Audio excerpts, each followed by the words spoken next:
Rare Limited. In the 1990s, the appearance of this British developer's logo on a game was often seen as a stamp of quality. With a track record of games that included titles like Donkey Kong Country, Killer Instinct, Blast Corps, yes, it's pronounced Core, and of course, GoldenEye 007, they had become one of the most admired developers of their day. Banjo Kazooie for the Nintendo 64 marks a pivotal point in Rare's history, because it was less of an experiment than many of the company's previous landmark titles. Instead, it was born of a conscious decision to appeal to younger gamers, and it followed the 3D platforming template of Super Mario 64 by the numbers, like many other developers. What separates this game head and shoulders from the crowd, however, is a difference of ambition. It wasn't made for the purpose of imitation. Rather, it used the elder game's general design as a canvas, painting over it with its own personality, and filling it in with rich detail. It certainly helped that the company was able to draw from their experiences with the games they'd already developed for N64 hardware.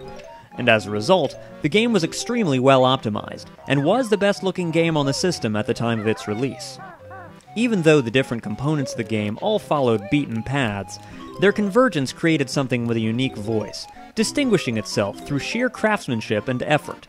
While it wasn't the first decent post-Mario platforming game, it was so much better than the others that a case could be made that Banjo Kazooie was the moment that 3D platformers ascended from being Mario clones and became a legitimate genre. I'll be the first to admit that this game's style turned me off of it for years. I've never really been charmed by things with an overtly kiddie aesthetic, even when I was a kid. Hell, I can still remember that my biggest problem with Barney the dinosaur was that he didn't have sharp teeth. So despite the love I'd heard my friends express for this game, a smiling bear that plays the banjo and speaks in dopey guffaws was a really tough sell for me. That said, when I actually sat down and put some real time into it recently, it didn't take terribly long before the game had finally gotten its hooks into me. It was around the time I found myself swimming inside the body of a giant, beleaguered robot shark that the game's imagination won me over at long last.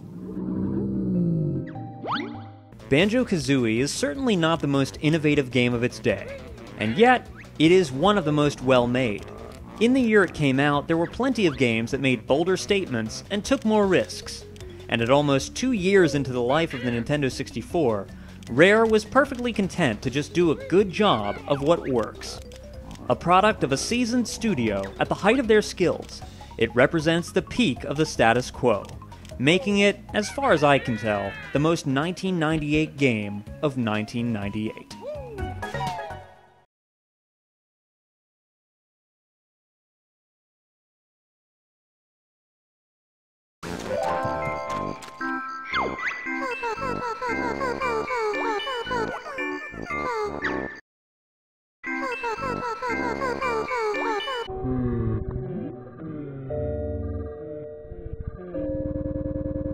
Rated M for mature.